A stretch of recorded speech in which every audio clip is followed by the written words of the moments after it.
우리 하나님 말씀 보겠습니다. 로마서 13장 1절에서부터 7절 말씀. 로마서 13장 1절에서부터 7절 말씀을 다 같이 한 절 한 절 합독하도록 하겠습니다. 우리 1절 말씀부터 같이 읽습니다. 시작. 각 사람은 위에 있는 권세에게 굴복하라. 권세는 하나님께로 나중에 하나님이 없나니 모든 권세는 다 하나님이 정하신 바라. 그러므로 권세를 거스리는 자는 하나님의 명을 거스리니 거스리는 자들은 심판을 자취하리라. 관원들은 선한 일에 대하여 두려움이 되지 않고 악한 일에 대하여 되나니 내가 권세를 두려워하지 아니하면 선을 행하여 그리하면 그에게 칭찬을 받으리라. 그는 하나님의 사자가 되어 내게 선을 이루는 자니라. 그러나 내가 악을 행하거든 두려워하라.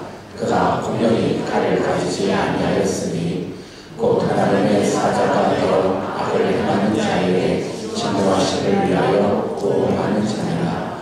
그러므로 굴복하지 아니할 수 없으니 너를 위하여 할 것이 아니요 또한 당신을 위하여 할 것이라. 너희가 권세를 가르치는 것도 이를 위하니라. 저희가 하나님의 일꾼이 되어 바로 이 일에 항상 힘쓰느니라. 모든 자에게 주 것을 주에 공세를 받을 자에게 공세를 바치고 국세를 받을 자에게 국세를 바치고 두려워할 자를 두려워하며 존경할 자를 존경하라. 아멘. 오늘도 바른 신앙을 꿈꾸며 또 믿음으로 살아가기 위해서 말씀 부흥에 오신 여러분들을 주님의 이름으로 환영하고 축복합니다. 바른 신앙을 꿈꾼다는 건 이 시대에 너무너무 필요한 겁니다. 우리가 거짓 것을 진짜라고 착각할 수 있거든요. 똑같이 하나님을 믿어도 누구를 위하여 하나님을 섬기느냐에 따라서 하나님을 하나님답게 섬기느냐 아니면 하나님을 우상처럼 섬기느냐, 근데 이 차이가 굉장히 큽니다. 저는 여러분들 모두가 하나님을 하나님답게 섬기는 믿음의 자녀 되기를 주님의 이름으로 축원합니다. 오늘은 바른 신앙을 꿈꾸는 모습 속에서 네 번째 말씀, 권위에 대한 모습들을 말씀드리기를 원합니다. 권위라는 것, 권세라는 것, 교회 공동체뿐만이 아니라 이 세상의 모든 원칙이 있는데 권세, 권위, 리더십 이런 부분들이 주어지지 않는다면, 또 리더십이 무너진다 그러면 그 공동체는 공동체로서 이끌어갈 수는 없습니다. 오늘 무엇보다도 하나님께서 우리에게 많은 부분들을 또 요청하시고 또 중요한 부분들을 터치해 주시지만 우리가 신앙생활을 하면서 권세에 대한 것, 권위에 대한 모습들, 이 부분들은 하나님이 꼭 터치해 주시는 말씀이라 저는 생각을 합니다. 우리가 12주라는 시간, 물론 12주 가지고는 굉장히 부족하죠. 그런데 12주, 12번의 강의 속에서 어떤 부분들을 또 전파하는 게 나을까, 어떤 부분들이 중요할까, 그러다 보니까 정말 중요한 것들을 하나씩 고르다 보니 그 중에 한 가지 권위에 대한 모습들은 꼭 필요합니다.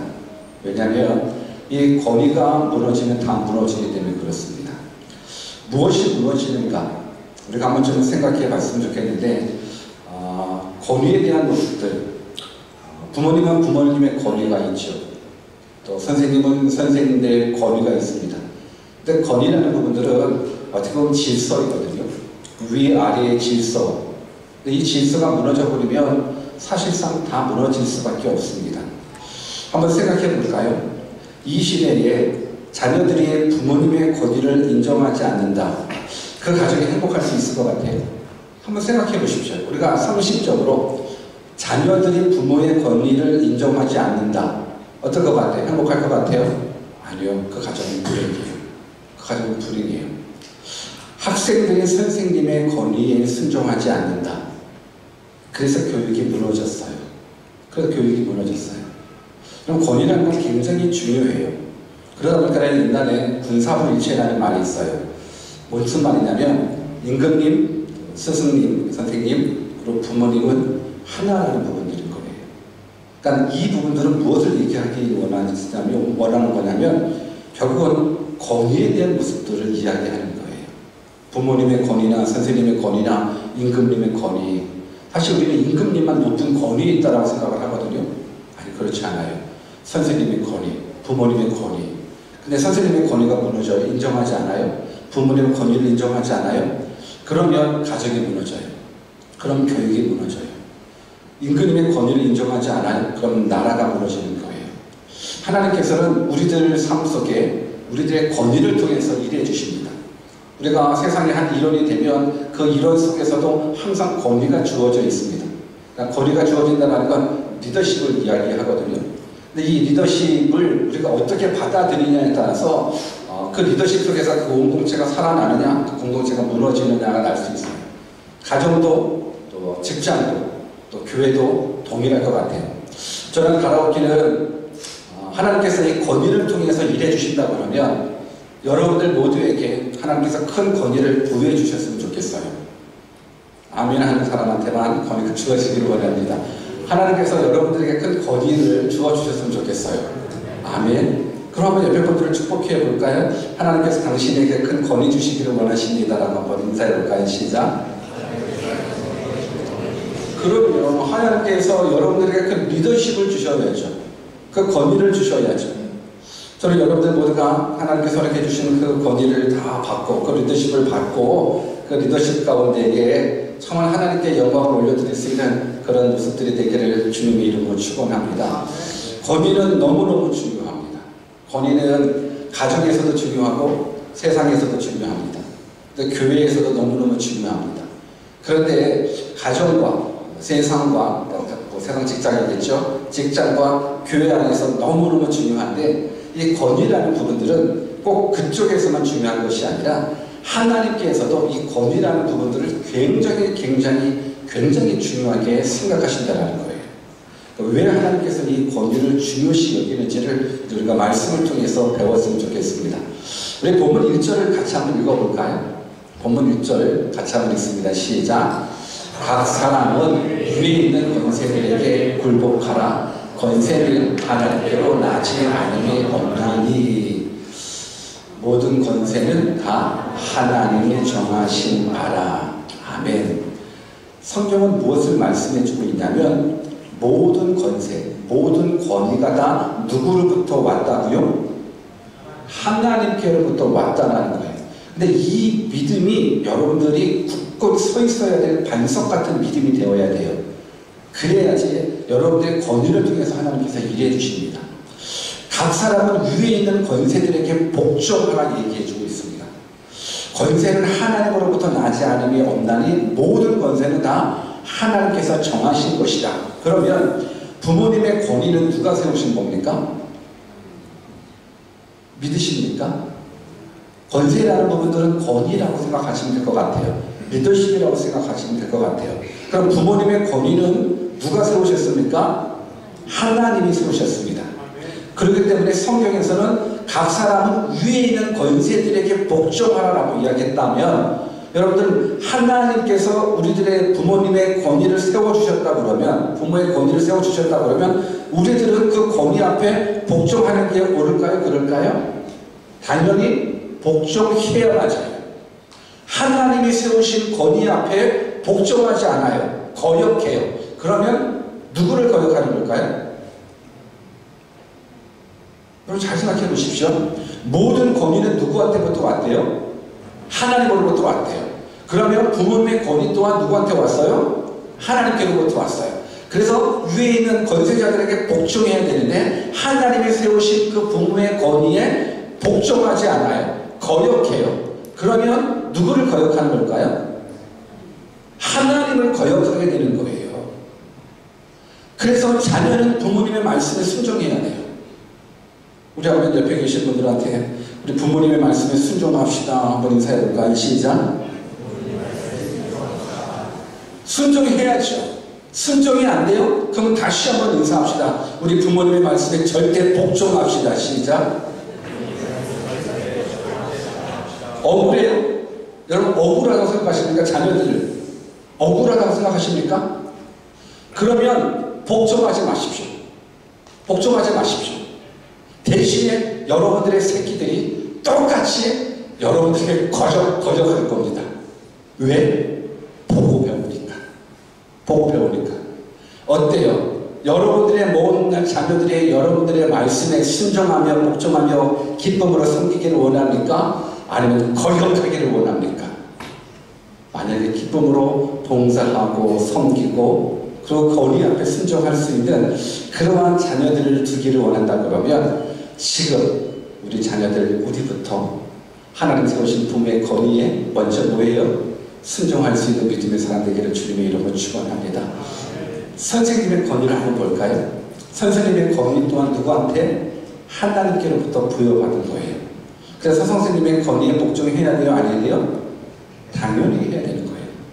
근데 지금은 선생님의 권위가 너무너무 떨어졌어요. 너무너무 떨어졌어요. 그래서 선생님들 안 하고 싶어 해요.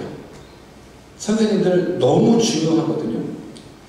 임금님하고 선생님하고 부모님하고 너무너무 중요한 포지션이에요.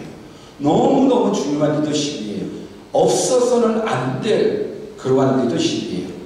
근데 선생님 되기를 원치 않아요. 왜 그래요? 이제 학생들이 선생의 권위를 인정하지 않아요. 인정하지 않다 보니까 어떻게 돼요?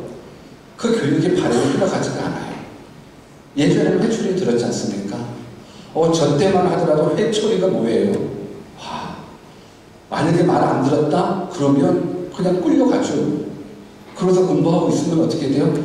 그때는 사실 선생님이 너무 하긴 했어요. 너무 많이 팼나 봐요. 업고 와요. 다른 학생들이 업고 와요. 그냥 얼마나 많이 맞았던지. 근데 그거는 아닌 것 같기는 해요. 그거는 너무너무 아닌 것 같은데 아무튼 그때는 매가 있었어요. 회초리가 있었어요. 근데 지금은 선생님들이 회초리 들 수 있어요? 없었어요? 못 들어요. 매 들면, 선생님이 매 들면 학생들은 뭐 들어요? 핸드폰 들어요. 참 신기하죠?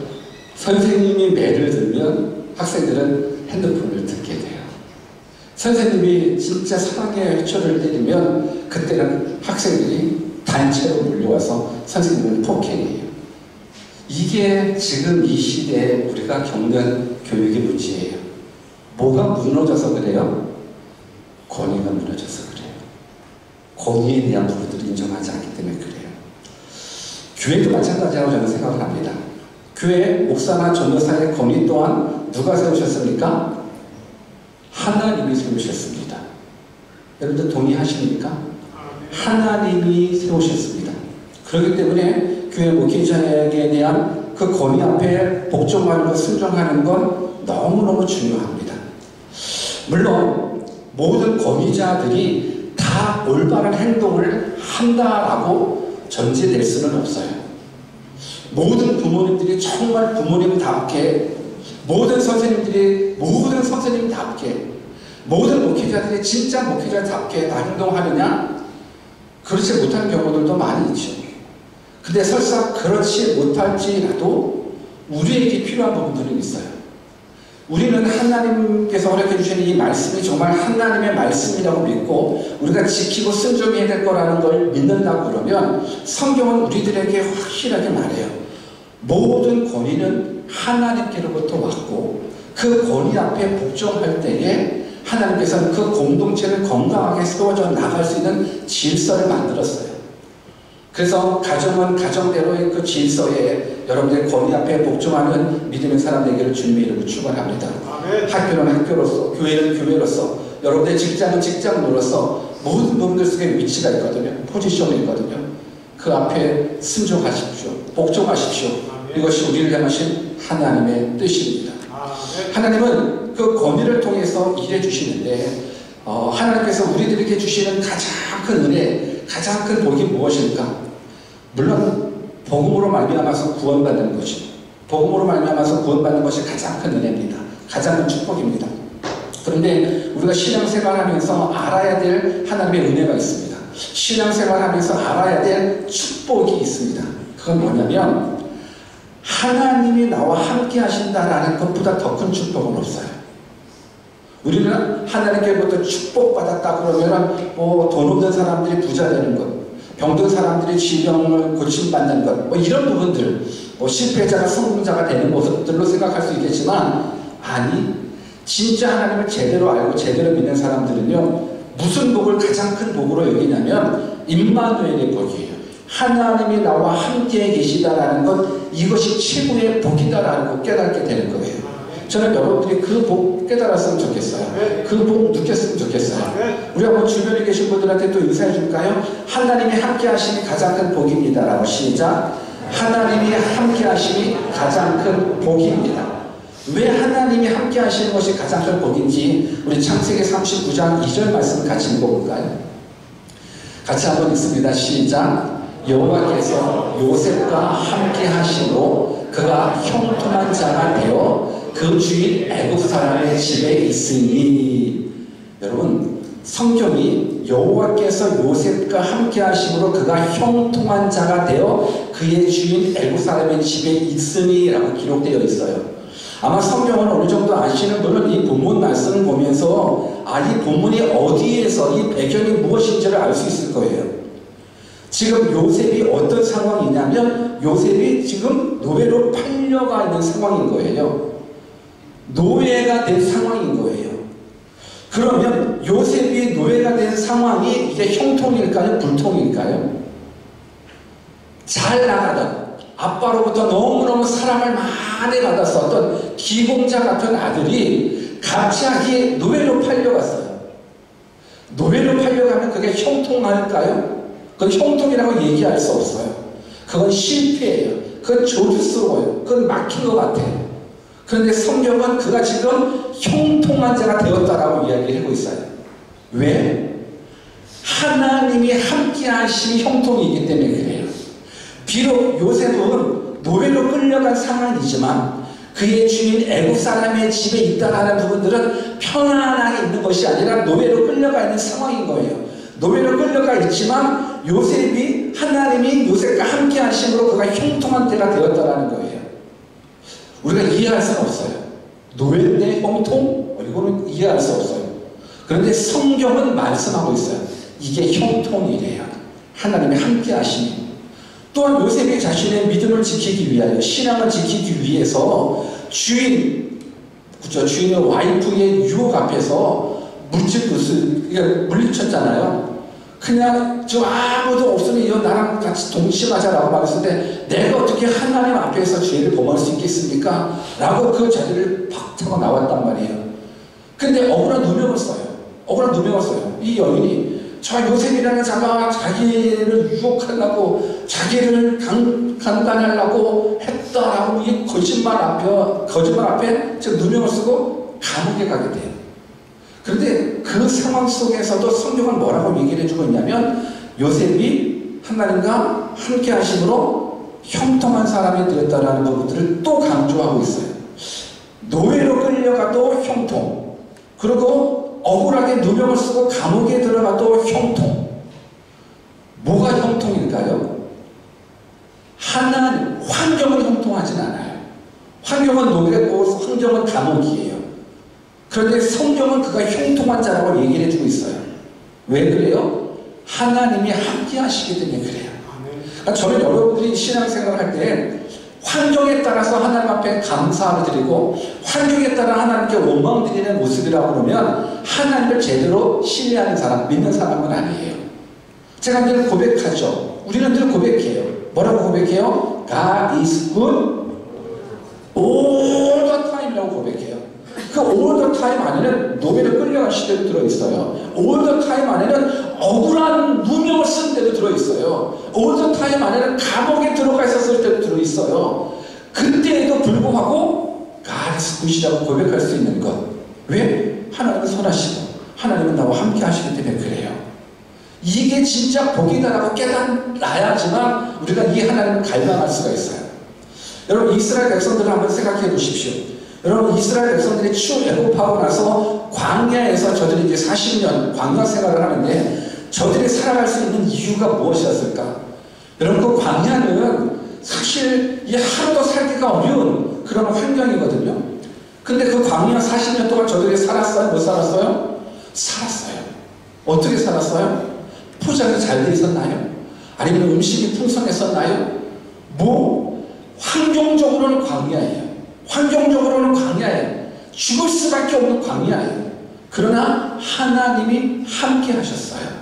그래서 살 수 있었어요. 여러분, 하나님이 함께 하시면 광야에서도 형통이에요. 믿으십니까? 우리 출애굽기 13장 21절과 22절을 같이 읽어볼까요? 같이 한번 읽습니다. 시작. 여호와께서 그들 앞에 행하사 낮에는 구름 기둥으로 그들의 길을 인도하시고 밤에는 불 기둥으로 그들에게 비추사 주야로 진행하게 하시니 낮에는 구름 기둥 밤에는 불 기둥이 백성 앞에서 떠나지 아니하니라. 여러분, 낮에는 구름 기둥 밤에는 불 기둥. 왜 낮에는 구름 기둥이고 왜 밤에는 불 기둥으로 왜 하나님의 임재가 경험되었을까요? 이거는 불 기둥과 구름 기둥은 그냥 기적을 상징하는 부분들이 아니에요. 와 멋있다가 아니에요. 구름 기둥, 불 기둥은 하나님이 지금 너희와 함께하고 있어 라는 임재의 상징인 거예요. 그러니까 이스라엘 백성들은 낮에 구름 기둥을 보면서 와 하나님이 나와 함께 하시고 계셔. 나는 비록 광야지만 하나님이 나와 함께하고 계셔. 그래서 형통한 자가 되는 거예요. 밤에 춥죠. 광야 추워요. 근데 불기둥 보면서 뭘 생각하냐면 하나님이 나와 함께 하셔.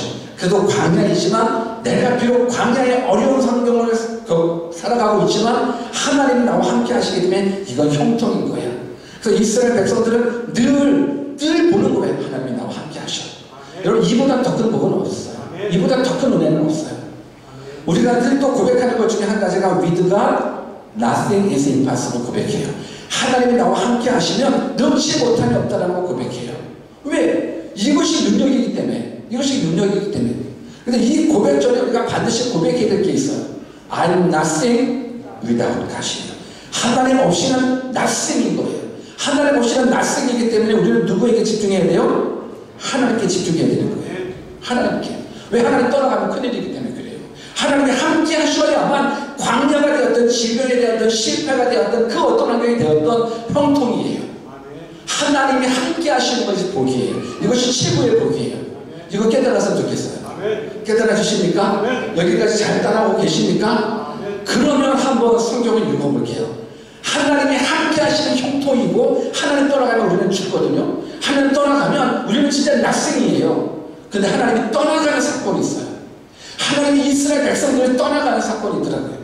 출애굽기 33장 1절에서 3절을 같이 한번 읽어보겠습니다. 같이 한번 읽습니다. 시작. 여호와께서 모세에게 이르시되 너는 내가 애굽 땅에서 인도하여 낸 백성과 함께 여기서 떠나서 내가 아브라함과 이삭과 야곱에게 맹세하여 내 자손에게 주기로 한 그 땅으로 올라가라. 내가 사자를 너보다 앞서 보내어 가나안 사람과 아모리 사람과 헷 사람과 브리스 사람과 히비 사람과 여부스 사람을 쫓아내고 너희를 적과 꿀이 흐르는 땅에 이르게 하려니와 나는 너희와 함께 올라가지 아니하리니 너희는 목이 곧은 백성인즉 내가 길에서 너희를 징벌할까 염려함이니라. 이건 하나님이 떠나가는 사건이 아니에요. 하나님이 떠나가는 사건이 아니라 하나님이 너희들하고 같이 안 가겠다고 하는 사건이에요. 지금 이 말이 어떤 의미냐면 하나님께서 이스라엘 백성들한테 말하는 거예요. 내가 너희들 가나안 땅에 들어가는 거 소원이지. 맞아요. 소원이에요.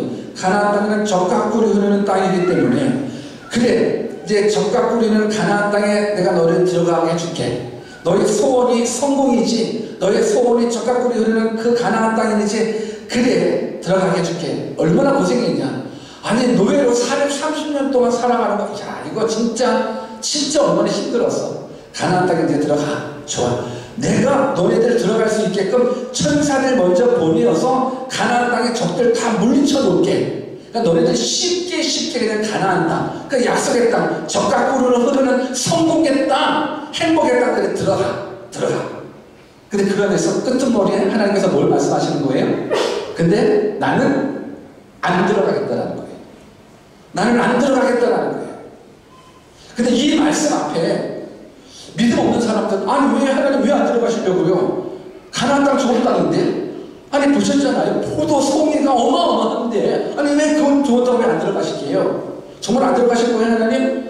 그래요. 그러면 그동안 수고 많으셨습니다. 우리끼리 갈게요. 충분히 그럴 수 있어요. 왜 가나안이 세상 사람들 편에서는 적과 꿀이라고 그러면 세상적인 방법으로는 성공했다는 거거든요. 풍성한 은혜의 땅인 거예요. 어디라기보다는 그냥 풍성한 그냥 열매의 땅인 거예요. 근데 하나님 안 들어간다니까 안 들어가실래요? 그럼 우리끼리 들어갑니다. 이랬을 거예요. 믿음 없는 사람이라면. 근데 모세는 뭐라고 얘기했냐면 아니 하나님 안 들어가신다고요? 그럼 나 안 들어갑니다. 하나님 안 들어가셔요? 나 안 들어갑니다. 하나님 없는 가나안 땅은 가나안 땅이 될 수가 없습니다. 하나님 없는 풍요는 풍요가 될 수가 없습니다. 하나님 없는 인생은 인생이 될 수가 없습니다. 라고 하나님 앞에 나는 하나님 없이는 못 삽니다. 이 고백을 모세가 하는 거예요. 여러분 왜 이런 고백을 하냐면 결국은 하나님이 함께 하셔야 어디든 아니 광야에서도 하나님께서 함께 하시면 그것이 형통이고 노예가 돼서도 하나님께서 함께 하시면 그것이 형통이고 감옥에 들어가 있어도 하나님께서 함께 하시면 그것이 형통인데 아무리 적과 꿀이 흐르는 땅이 가나안 땅이라고 한들 하나님이 없는 그 땅은 의미가 없다는 거예요. 저는 이 믿음의 회복이 여러분들에게 있었으면 좋겠습니다. 우리도 모세와 같이 하나님 없어는 우리는 못 살아요. 하나님 나와 함께 하시는 것 이것이 진짜 복이에요. 이것이 내 삶 속에서 가장 큰 은혜예요. 나는 이러한 믿음의 고백이 여러분들에게 있었으면 좋겠어요. 왜 하나님의 임재가 너무너무 중요하기 때문에 그래요. 이제 아까 말씀드린 대로 근데 하나님께서 떠나가시는 사건이 있더라고요. 지금 이 사건은 안 가. 너희끼리 가. 근데 모세는 안 됩니다. 하나님 함께 하시지 않으면 가나안 땅은 가나안 땅이 될 수 없습니다. 근데 또 하나님께서는 어떤 사건이냐면 이제는 떠나가 버리시더라고요. 성경을 읽어볼게요. 민수기 12장 9절과 10절입니다. 같이 한번 읽습니다. 시작. 여호와께서 그들을 향하여 진노하시고 떠나시게 구름이 장막 위에서 떠나갔고 미리암은 문둥병이 들려 눈과 같더라. 아론이 미리암을 본즉 문둥병이 들었는지라. 성경에 보니까 여호와께서 그들을 향하여 뭐 하셨대요? 진노하셨대요. 화나셨대요. 그리고 어떻게 하셨대요? 떠나셨대요. 구름 장막 위에서 떠나갔대요. 구름 장막 위에서 떠나가셨대요. 여러분 불기둥, 구름 기둥은요 하나님의 임재의 상징이라고 말씀드렸어요. 하나님이 함께 하셔야 그게 복이에요. 근데 하나님이 지금 대노하셨어요. 진노하셨어요. 화나셨어요. 그리고 떠나셨어요. 아니 얼마나 화나셨으면 하나님이 떠나셨을까? 얼마나 화났으면 이렇게 하나님께서 떠났다는 표현을 쓰실 수 있을까? 도대체 무슨 일이 일어났을까요? 무슨 일 때문에 하나님께서 진노하시고 하나님께서 이스라엘 백성들의 임재의 상징이었던 그 임마누엘, 그 함께 하신 이 부분들을 하나님께서 떠나가셨을까? 민수기 12장 1절 같이 읽어볼까요? 이 이후의 발단입니다. 하나님이 떠나가게 된 그 이후의 시작입니다. 같이 한번 읽습니다. 시작. 모세가 구스 여자를 취하였더니 그 구스 여자를 취하였으므로 미리암과 아론이 모세를 비방하니라. 이 사건 때문이에요. 이 사건 때문에 모세가 구스 여자를 취했대요. 구스 여자, 그러니까 이디오피아 여인하고 결혼한 것이 화근이었어요. 근데 왜 이디오피아 여인하고 결혼한 것이 왜 화근이 됐냐? 우리 그럴 수 있는데 모세는 하나님의 말씀을 전하면서 무엇을 가르쳤냐면 너희들 절대로 이방인들과 결혼하지 마. 이방인들하고 결혼하지 마. 우리는 거룩한 혈통을 이어가야 돼. 라고 했는데 정작 누구는? 모세는 이방인하고 결혼하지 말라고 얘기했었던 이 모세는 누구랑 결혼을 해요? 이방인하고 결혼을 한 거예요. 그러니까 오늘날로 바꿔 말하면 목회자가 여러분들 술 먹지 마십시오. 술 먹지 마십시오. 술에 대한 부분들도 이제 강의가 들어가는데 술 먹지 마십시오 라고 했는데 어느 날 설교 끝나고 목사님이 소주를 먹고 가더라고. 그때 여러분들이 느끼게 되는 그런 거랑 비슷한 거예요. 아니 뭐야? 아니 이방이라고 결혼하지 말라고 해서 본인은 이방이라고 결혼해? 그래서 그의 모세의 누나하고 형 미리암과 아론이 모세를 비방했었던 사건인 거예요. 사실 비방받은 행동을 한 건 누구예요? 모세예요. 모세인데 지금 누가 혼나고 있어요? 미리암을 혼나고 있어요. 아론이 혼나고 있어요. 모세가 구스 여자를 취하였더니 그 구스 여자를 취하였으므로 미리암과 아론이 모세를 비방하느니라. 비방을 함으로 말미암아서 어떻게 됐는가? 결국은 이 누나 같은 경우는 문둥병까지 얻었어요. 여기에서 우리는 하나님의 관점이 무엇인가를 생각해 봐야 돼요. 하나님의 관점은 사람의 완전한 행위가 아니에요. 사람은 완전하지 못해요. 사람은 넘어져요. 사람은 쓰러져요. 모세도 정말 위대한 리더십을 가진 자였지만 연약한 인간인 거 맞아요. 근데 하나님의 관점은요, 사람 행위의 온전함이 아니라 하나님 세우신 권위에 대한 복종을 더 귀하게 생각하고 있어요. 권위 앞에서 불복종하는 이 모습들을 하나님이 굉장히 싫어하고 계시는 거예요. 하나님의 관점은 야, 내가 세운 권위자에게 너 순종해야 되는데, 아니 어떻게 내가 세운 권위자를 너가 어떻게 그럴 수 있어?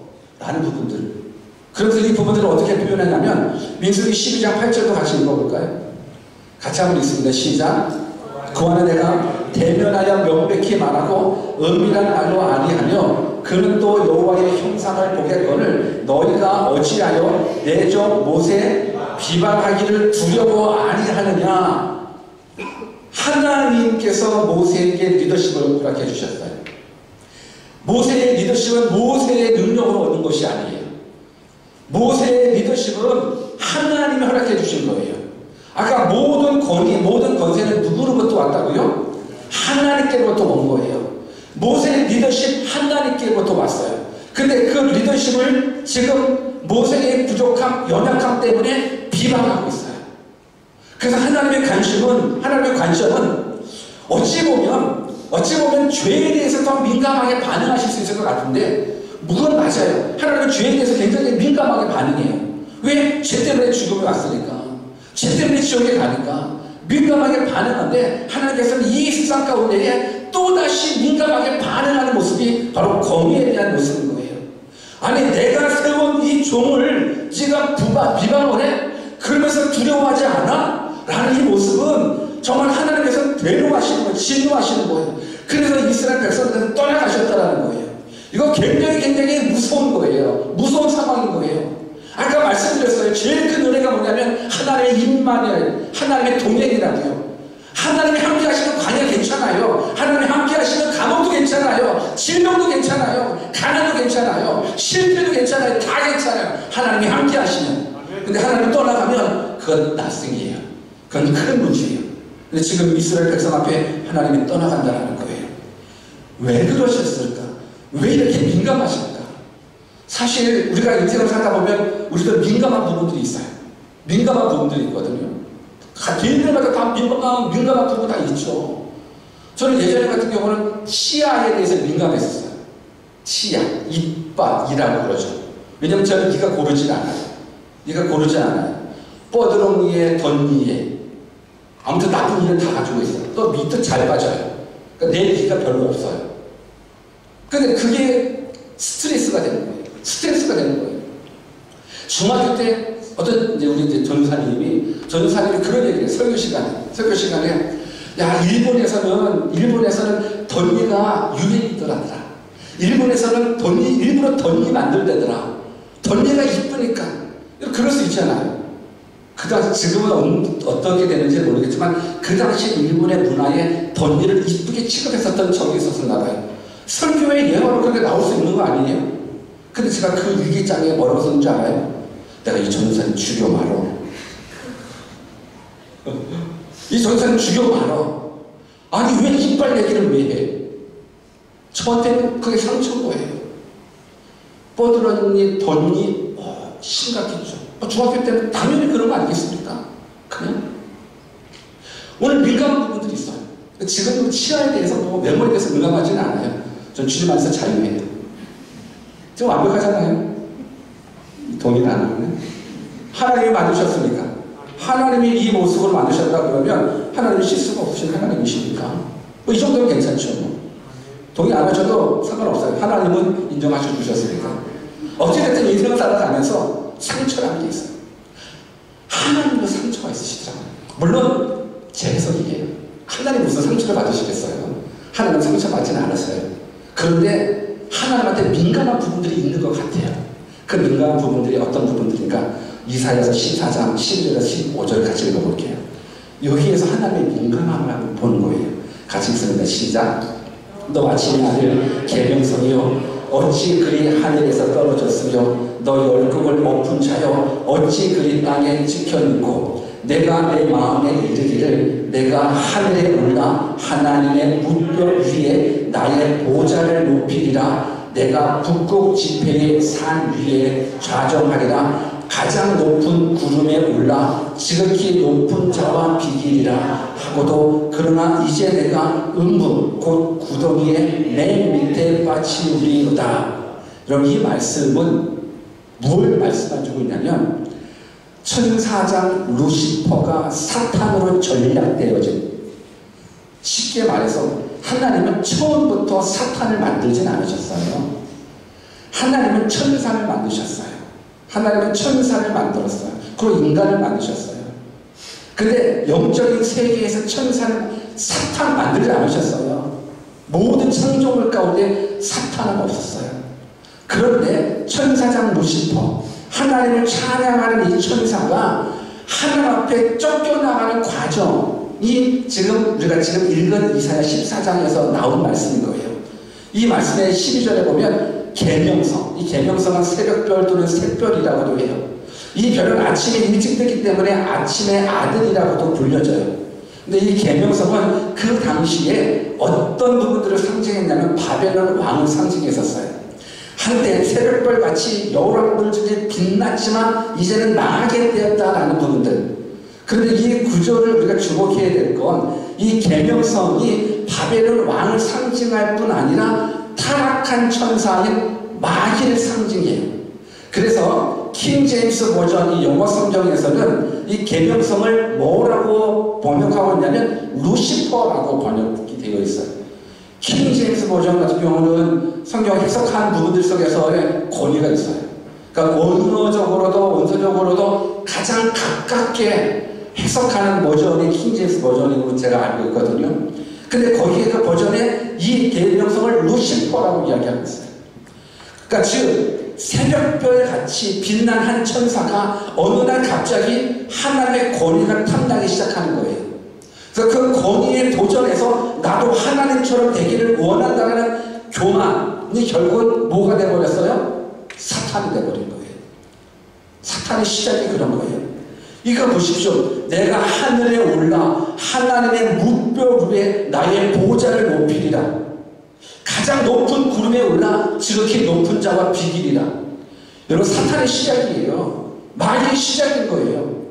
아니 가장 높은 구름에 올라 지극히 높은 자와 비기리래요.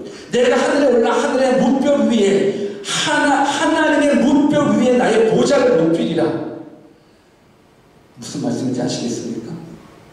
왜 하나님께서 권위에 대해서 민감하시는지. 하나님께서는 마귀를 만들지 않으셨어요. 하나님께서 사탄을 만들지 않으셨어요. 천사를 만들었는데 그 천사가 하나님의 권위 앞에 도전했어요. 하나님의 권위 앞에 도전해서 타락된 것이 그것이 마귀가 되는 거거든요. 그러니 하나님 편에서는 너무너무 가슴 아픈 상처인 거예요. 이 마귀가 타락만 되지 않았더라 그러면, 이 마귀가 타락만 되지 않았다라 그러면 이 세상에 죄가 안 들어왔고, 이 세상에 죄가 안 들어오면 사망이 없었을 텐데, 이 마귀의 타락으로 말미암아, 이 천사의 타락으로 말미암아서 이 세상에 죄가 들어오고 사망이 들어오고 지옥 권세가 이 세상을 휩쓸고 있으니 하나님 편에서는 너무 가슴 아픈 상처라고 저는 이렇게 깨닫습니다. 여러분 로마서 13장 1절을 한 번만 더 같이 읽어볼까요? 같이 한번 읽습니다. 시작. 각 사람은 위에 있는 권세들에게 복종하라. 권세는 하나님으로부터 나지 않음이 없나니 모든 권세는 다 하나님께서 정하신 것이다 라는 부분들. 왜 하나님께서 이 권세 앞에, 왜 하나님께서 이 권위를 이렇게 귀하게 너무너무 중요하게 생각하는지. 하나님 편에서는 상처예요. 내가 만든 그 천사가 하나님의 권위를 도전했어요. 사실상 사탄이 인간을 꼬실 때에도, 아담과 하와를 꼬실 때에도 무엇을 가지고 꼬셨습니까? 너 이 선악과 먹으면 누구처럼 돼요? 하나님처럼 된다는 거예요. 그러니까 지가 본인이 실수한 거잖아요. 본인이. 근데 그걸 똑같이 인간에게 이제 교육시키는 거예요. 왜 하나님이 권위를 이렇게 중요시 여기는지 이해되십니까? 왜 하나님께서 이 권위에 대해서 이렇게 민감하시는지 이해되십니까? 아니, 모세가 잘못했어. 모세야! 그러면 안 되지. 그만 지가 말해놓고 왜 네가 그러면 안 되지. 혼내켰으면 되는데, 지금 하나님께서는 모세를 혼내키기보다 모세가 잘했다는 거 아니에요. 너 왜 내가 세운 권위자 앞에 너 왜 도전해? 민감해요. 왜? 민감할 수밖에 없어요. 하나님 우리 모두가 다 구원받기를 원하는데, 우리의 구원을 차단하고 구원을 막는 그 사탄이 이 권위 앞에 이게 복종하지 않음으로 말미암아서 말이 되었기 때문에 그래요. 이거는 오늘날 동일하게 다 적용돼요. 아까 서론에서 말씀드렸듯이 자녀는 부모 앞에, 부모의 권위 앞에 당연히 순종해야 돼요. 복종해야 돼요. 그래야지 그 가정에 행복이 있어요. 학생, 선생님의 권위 앞에 순종해야 돼요. 그래야 그 교육을 제대로 받을 수가 있어요. 교회도 마찬가지예요. 교회도 하나님께서 목회자를 세워주셨다 그러면 목회자의 권위 앞에 여러분들이 순종할 줄 알아야 되는 거예요.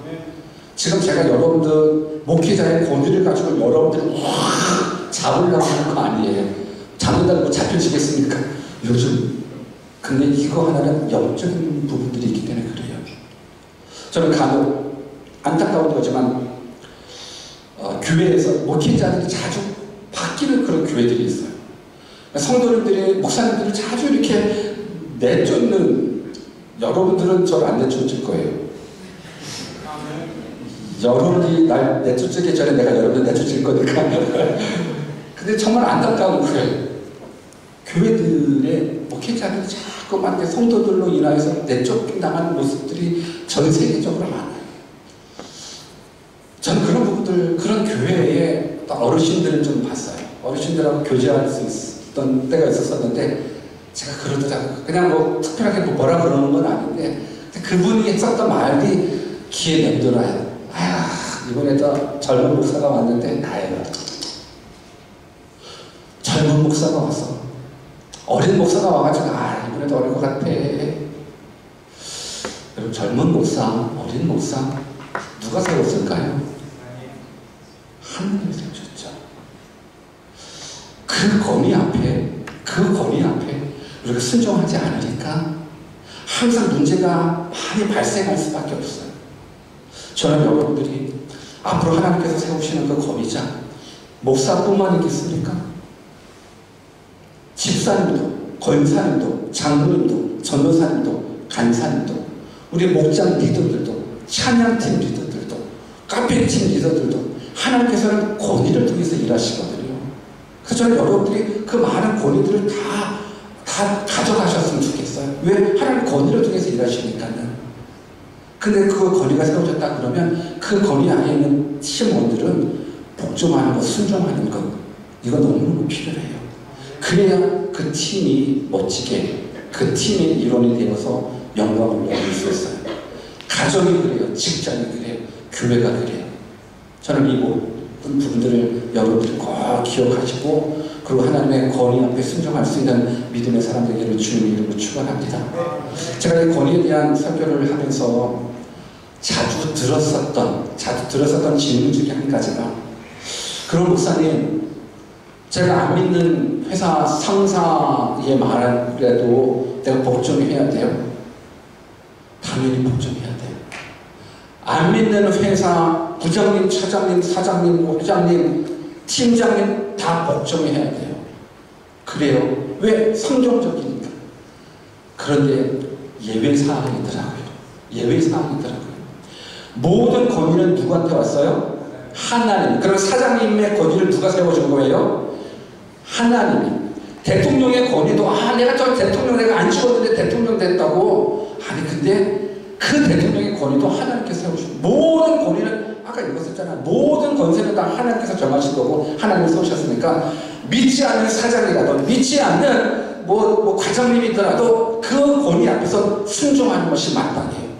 그런데 예외 사항이 있어요. 어느 때 예외 사항을 두냐면 그 권위자가 맨 처음에 권위자이신 하나님의 권위에 상반되는 일을, 맨 처음에 권위자이신 하나님의 뜻과 반대되는 그 말, 요구를 했었을 때 그때는 그 권위 앞에 복종하지 않아도 돼요. 그 권위 앞에 순종하지 않아도 돼요. 예를 들어 부모님, 하나님을 믿지 않는 부모님, 당연히 우리는 하나님을 믿지 않아도 부모님의 권세 앞에 우리는 순종해야 돼요. 공부해, 그럼 공부해야죠. 설거지해, 그러면 설거지해야죠. 제일 많이 듣는 거 뭐 있어요? 방 치워. 그래요. 방 치워야죠. 다. 그 권위 앞에 다 순종해야죠. 다 순종. 이것이 행복이니까. 그런데 예외 사항이 있어요. 그 권위를 세워주신 분이 하나님인 거예요. 부모님의 권위를. 그런데 그 부모님이 너 교회를 가지 마. 교회 가지 마. 하나님 믿지 마. 그러면 그때는 그 권위 앞에 복종 안 해도 돼요. 왜 그런지 아십니까? 맨 처음에 맨 최고의 권위자이신 그 하나님의 뜻과 반대되는 거기 때문에 그래요. 사장님이 시키는 대로 해야죠. 순종하십시오. 복종하십시오. 최선 다하십시오. 그리스도인의 빛과 소금으로 아무튼 감동시키십시오. 근데 그 사장이 너 주일날 너 교회 가지 마. 너 주일날 교회 가면 너 자른다. 그러면 잘리십시오. 왜? 최고의 권위자는 누구셔요? 그 사장님의 권위도 하나님이 주셨다고 우리는 믿어요. 그래서 순종해요. 근데 그 사장님이 최고의 권위자이신 그 하나님의 뜻과 반대되는 모습이라고 그러면 그때는 제가 이 부분들은 내가 순종하겠습니다. 얘기하고 나오셔야 돼요. 우리가 잘 알고 있는 다니엘 같은 경우 보십시오. 사드락 메삭 아베드고 보십시오. 저들이 그 나라에서는 바벨론 포로예요. 포로지만 절대적으로 왕의 명령에 순종했었던 사람들이에요. 왕의 명령에 순종했어요. 그런데 아무리 왕의 명령이라 할지라도 최종 권위자이신 그 하나님의 뜻과 반대되면 어떻게 돼요? 순종하지 마세요. 나 절 못합니다. 절 못해? 그럼 죽이는 건데요. 플루풀에 들어가기도 하고 사자굴에 들어가기도 하는데도 괜찮다. I don't care. 나는 최고의 권위자이신 그 하나님의 말씀 듣겠다. 여러분 이것이 진짜 믿음인 거예요. 이제 말씀을 마칠게요.